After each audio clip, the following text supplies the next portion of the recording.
zvinhu zvakuri kutaura izvezvi ZANU-PF ingambobudi chikuti nhasi uno pari kuuya Sadiki tiri kuuya kuzodzingirwa mukuru wedu muofisi. Ingambobudi kutaura izvozvo, inototsvaka nzira dzekutenderedzai pfungwa, dzekutemesai musoro, dzekuti imimi mubva mufunge kuti no, our president haasisina kana hope yekuti tichamuona ari kumberi kwavanhu, zvatodhakwa zvavachamisa.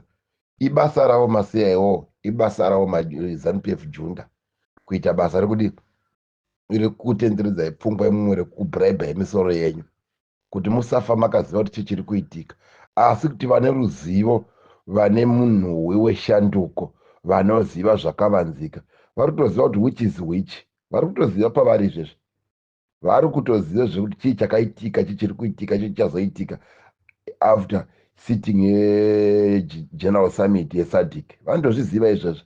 Naya muri kutaura varume yekuti kwanzi SADC inouya kuzongoti varume nauya muri kutaura musatonga mhosva senyaya, varume musafa makatonga mhosva senyaya. Ndo pari kuzobvajurwa zvinhu zvese. Ndofunga zvangu ndanzwa zvangu vangu vanhu vachitaura vachiti pane kaposti kakando ako chamisa achiti SADC summit yauya iri mumaoko eZimbabwe, asi kuti ndiyo haina kuya maoko maMnangagwa. This thing is reality, guys. This thing is reality. Isedu vamwe tinoita zvekutsvaga masosi tichidii takanyarara tisipo, tazokuti hatipo, tetiri bhizi nekutsvaga, tetiri bhizi nekusecha information kuti information iri kufamba sei, chichiri kuitika, tave papi, takuita sei. Varume this is end of the road, guys. This is end of the road. Kana Mnangagwa achida safe exit, unofanira kurespecta will of the people.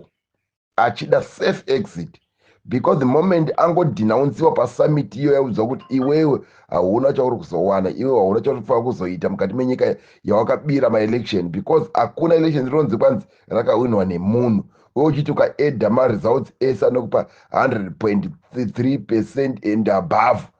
Election ripi iro woenda futi, kana election richinge raitwa zvakanaka haribiswi pawebsite, uyezve kana uchirida izvezvi election remunyika yeZimbabwe kuti undonosecha pawebsite haripo. RemuSouth Africa ukarisecha riripo, reku-Britain ukarisecha riripo, reku-Kenya ukarisecha izvezvi riripo, but renyu iri remukuru wenyu iri rakangoti the moment chipedza kuanonziwa pakati peusiku na12 o'clock kuchizoedza rarisipo pawebsite. Zvinorevei? Zvinotaurei? Zvine zvazvinotaura ende zvine zvazvinoprofita. Saka mashoko akataurwa pavakaenda kuTanzania paya mukuru vakabva vachifema ziya, ndo mashoko atichakamira nawo ende hatisi kuchinja ende hatisi kudzora tsvimbo kuti kwai tasingazomuka tichiti kwanza zvadini zvazodai zvazofamba so. Varume Mnangagwa haana chinhu chaari kuzowana gore rino. Tiri kuzogadzira Zimbabwe itsva, ndiyo yatakatarisana nayo isusu. Itongozva kuti Zimbabwe itsva iuye isusu. Zvezvizhinji izvoka nezvavari kuzama kutaura kuti mukada kuti inonzi civil unrest, muchationa. Ngavativoni nesu tichavaona, ivo isu tichivaonawo. Ititi for 30, this time is tit for 30, guys. Hatanga tiri kutya isusu.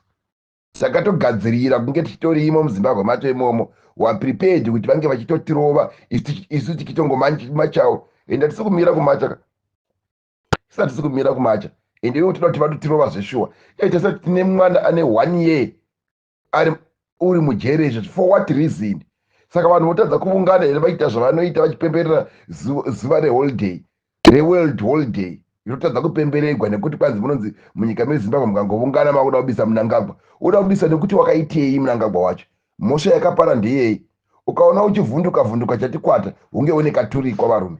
Saka mashoko aMnangagwa netimu rake kuda kuzama kutivhundudzira gwende kunasi kuzoshata. Ndo saka muchiona mukomana achiti takamirira nguva ende nguva yaendeya kutosvika, kana kuloko yangoti tiki muchaona sezvinhu zvingodurika. Ende zvashuwa zvose zvitongodurika, because murume uyaya isosi yese unayo unonzi chamisa, haana charo, ndoza musara asingavhunduki. Izvezvi dechinzi kwanzi haana the full source.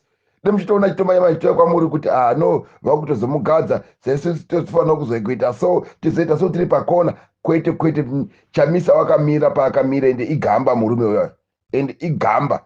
Uchakutaridza kuti igamba panouya vatungamiri venyika dzose dziri muSADC vachinge vari muZimbabwe. Ndochozona kuti chamisa igamba.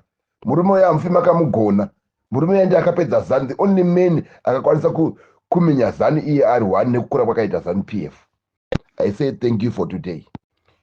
Pamasoro apa ndivaimboti hesu hatitongere SADC chichi tinozvitonga nekuti nhasi vakunzi vakuda kupa chairmanship vakuda kumanya-manya vachiti kwanzi chichi toda kuti SADC iwe SADC iri kuya kuzopedza masports zvoni zvokuti pamoti SADC toothless dog chichi hairumi toda kuona gwendo gunopakuya kuti SADC inoruma varume murume anonzi Chamisa akapulana akapedza ndosaka akati musamhanya kumhanya ndiko kusvika kumhanya ndiko kusvika zororai garai pasi muti zi muchaona kuti tinosvikepi tsoro takatoipedza ende takatobuda bhobho kudhara imwe mukati Chamisa unopenga nhasi muchaona kuti Chamisa hasi kuzopenga rwendo rwouno muchanasa kuona kuti Chamisa hasi mupengo asi kuti he is a true leader of the Zimbabweans. Murume uya ndiye munhu chakubisai mumadhaka makayeverwa mugoona zvinhu zvichinja zvavo zvokuti hatimusaluti muchangomona masoja achimusaluta murume uya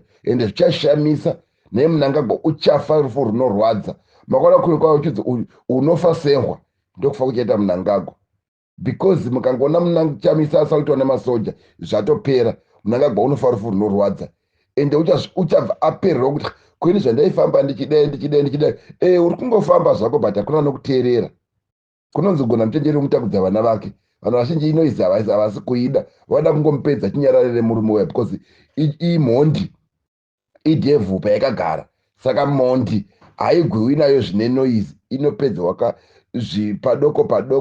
padoko kusvika yapera kuti wa ende muchangoona Mnangagwa achiexpire mugushoto kondiye Mnangagwa yaita sekuti munhu rume here asi murume mukadzi muchinda uyo kwaya mukadzi maiguru chacho kuti kana vanotori nezvindi zvekubata mazame ndai munobata Mnangagwa because mukadzi asi murume uyo dununu zvari kutanga nekupedzisira how can munhu unonzi usinganzviri nyika yaunotungamirira kuti orit wakarega maelection chinzvira nyika unotungamirira kuti vanhu vakunzvire kuti asi wakaba asi honai zvaari kuita kuti unotoine utongo hwepajekerere waizama vanhu mamusingamudi but uri kuzama kuvaka zita rake but hatokwanisi unotouraya wese kutoponda wese zvinorwadza zviri kuitika munyika yeZimbabwe saka hakutomborina zvemunhu achazovakavi akavhota Mnangagwa ini pathat position guys apo muye muzondibata maoko ndinokuda kuti mundigogodzere mumba mangu kuti nai Mr Ngoma maiti kudini Mnangagwa atambidzwa asi akachitambidzwa chigaro chiya tiripo tiri vapenyu ende muZimbabwe kuti hamutozogariki manje